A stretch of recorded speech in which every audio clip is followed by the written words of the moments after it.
ang mabuting balita ng Panginoon. Purihan ang Panginoong Jesucristo. Magsiupo ang lahat. Magandang umaga po sa atin pong lahat. Happy New Year po. Ngayon pong araw na ito ay ipinagdiriwang po natin ang dakilang kapistahan ni Maria, ang ina ng Diyos.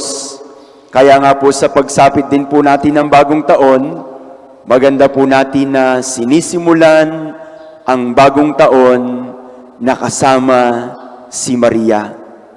Sinisimulan natin ang bagong taon sa pamamagitan ng pagdalo sa banal na misa. Mga minamahal kong kapatid, alam po natin ang naging malaking gampanin ni Maria sa kaligtasan po ng lahat, na kung papaanong daladala ni Maria ang anak ng Diyos, daladala ni Maria si Jesus na nagbigay ng pag-asa sa bawat isa po sa atin.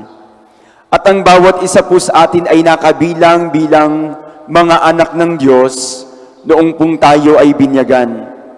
Kaya po bilang isang mga Kristiyano, tayo po ay tumatawag kay Maria bilang kanyang ina sa pamamagitan ng ating pakikisalo nung tayo ay binyagan at nung ibigay ng Diyos ang Espiritu upang tayo ay maging kaanib ng banal na simbahan at magkaroon po ng karangalan para makatawag sa Diyos ng Ama, Ama ko.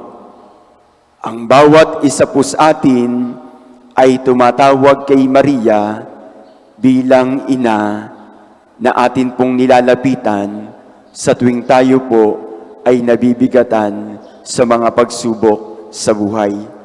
Kaya nga po mga minamahal ko pong kapatid, na sa pagninilay-nilay ni Maria, sa buhay ni Maria, ay makikita po natin kung papaanong kumilos ang Diyos sa kanya pong buhay. Kung papaanong si Jesus na anak ng Diyos ay nagkatawang tao sa pamamagitan ni Maria, dala-dala niya sa bawat isa po sa atin, at ang pagpapakita ni Maria ng matibay na pananampalataya sa bawat isa po sa atin. At ito po ang napakagandang larawan at huwaran kung papaanong ang bawat isa po sa ating Kristiyano ay magbibigay ng pag-asa sa atin pong mga kapwa. Kaya nga daw po tayo ay tinatawag na Kristiyano. Kaya nga po tayo ay tinatawag na Christian sapagkat kapag ka inalis natin si Kristo o kapag ka inalis natin ang salitang Christ sa salitang Christian, ang matitira na lamang po iyan o IAN, na ang ibig sabihin po, I am nothing. Kapag ka inalis natin si Kristo sa ating buhay, mawawalan ng saysay ang atin pong pag-iral sa daigdig na ito. Mawawalan po ng kabuluhan kung bakit po tayo nabubuhay. Mawawalan po tayo ng saysay kung bakit nga po ba tayo umiiral sa daigdig na ito. Bakit? Kasi wala na si Kristo sa atin pong buhay. At iyan po ang pagpapaalala ni Maria sa bawat isa po sa atin, na kung papaanong daladala ni Maria ang anak ng Diyos upang maipakita sa bawat isa po sa atin ang kahalagahan ng kagandahang loob ng Diyos. Gayon din po tayo, kinakailangan sa araw-araw, sa buong taon, dala-dala natin si Kristo na atin pong sinasampalatayanan. Napakahirap na ang bawat isa po sa atin ay nabubuhay na hindi nakaugat sa pagmamahal ng Diyos, na hindi nakaugat na kasama natin si Kristo. Kaya nga po, kada taon, sinisimulan natin ito na kasama si Maria dahil humihingi po tayo ng pagbabasbas, humihingi po tayo ng paggabay sa atin pong Panginoong Hesukristo. Kaya nga po sa unang pagbasa, yun po yung sinasabi at itinuturo po ng Panginoon na sinabi kay Moises na sabihin kay Aaron at sa kanyang mga anak na kapag sila ay magbebendisyon, ito ang kanilang sasabihin. Pagpalain ka nawa at ingatan ng Panginoon. Kaya po pala sa tuwing tayo ay magmamano, sa tuwing tayo ay maghihingi ng pagbabasbas, laging sinasabi po ng bawat isa po sa atin, pagpalain ka ng Diyos. Alam niyo po, noong Sabado po, ilan po sa mga seminarista po dito po sa Santa Maria ay nagkita-kita po kami dito po sa All Home, sa Coffee Project. At nung kami po ay magkasama-sama, yung isang seminarista po doon nagmamano po sa akin. Dahil yun po ay very close po kami, alam po niya yung mga kahinaan ko, sa kanya po ako nag-o-open ng lahat ng problema sa buhay, lahat ng problema bilang isang seminarista. Nung nagmamano po siya sa akin, hindi ko po pinagbe-bless. Ang sabi po niya sa akin, hindi naman po ako reverend ang me-bless sa iyo dahil sa matanda ka sa akin.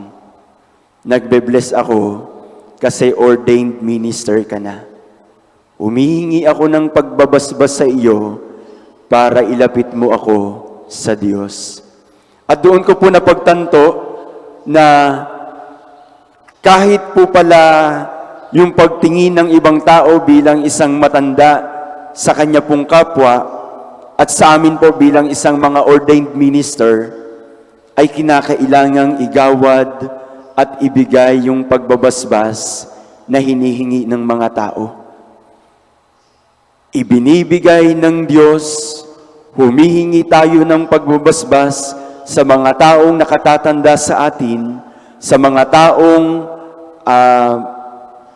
mayroong karapatan na magbigay ng pagbabasbas sa bawat isa po sa atin, upang maibigay sa bawat isa po sa atin ang mga kahilingan at ang mga pagbabasbas mula sa Diyos.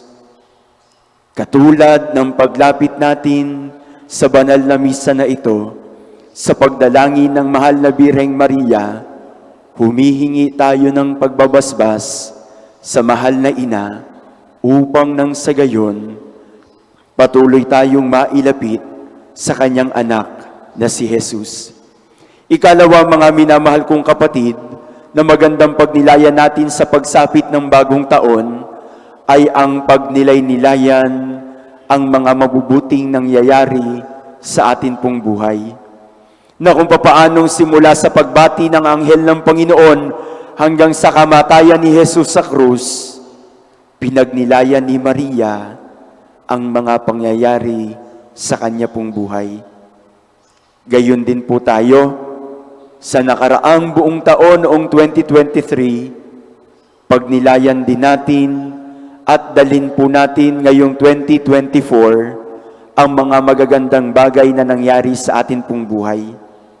May babaunin tayo, mayroon tayong isasama, meron tayong gagawing inspirasyon upang magsimula pong muli sa pagharap natin ng panibagong taon. Iiwan po natin yung mga mali nating nagawa. Iiwan po natin yung mga kasalanan natin noong 2023 at ito ay patuloy nating iaalay sa Diyos at iaalay natin ang atin buong buhay sa Diyos para mangingi ng pagpapala at paggabay sa kamahal-mahalang puso ni Jesus. Lalapit tayo kay Jesus, lalapit tayo sa Diyos upang ang bawat isa po sa atin ay basbasan at pakaingatan ng Diyos. Marahil marami po sa atin ay nabubuhay pa po sa mga superstitious belief na kung papaanong kagabi tayo ay mga nagpaputok, Kayo ay mga naghanda. Napakaganda pong tignan ng Santa Maria sa itaas po, sa rooftop po. Doon lang po kami nag-celebrate ng bagong taon nila, Father. Kasama po ni Ate Carmela at saka po ni Ate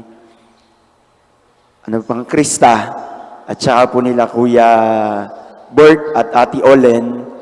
Ganoon po pala magbagong taon na hindi kasama ang pamilya, pero kasama mo ang Diyos.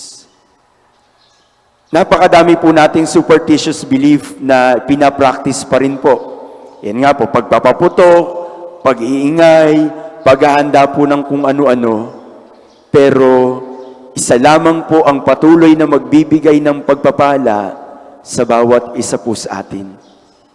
At ngayon pa lamang po, binabati ko na po kayo sapagkat tatanggapin ninyo ang bilog na magbibigay ng pagpapala at paggabay sa inyo sa buong taon.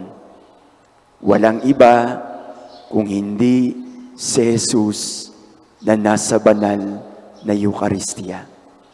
At kapag tinanggap ninyo si Jesus na nasa banal na Eucharistia, sana tatanggapin niyo siya ng bukal sa inyong kalooban, ilagay ninyo sa inyong puso at isipan, nang sa gayon, ang inyong 2024 ay patuloy na pagpalain, palakasin, at patuloy na gabayan kayo ng Diyos sa inyo pong mga susuungin sa buhay. Mga minamahal kong kapatid, dalangin ko po sa bawat isa po sa inyo na patuloy pong pasaganain ng Diyos Ama ang inyo pong pagpapala bilang isang pamilya, bilang isang mag-asawa, bilang isang mga magkakapatid kay Kristo, at patuloy na ilayo kayo sa lahat ng kapahamakan, sa lahat ng sakit, at sa lahat ng mga pagsubok ngayon pong 2024. Muli po ang akin pong pagbati ng Happy New Year sa bawat isa po sa inyo. Simulan niyo po ito sa pamamagitan ng pagsisimba at kasakasama ang mahal na Birheng Maria. Amen.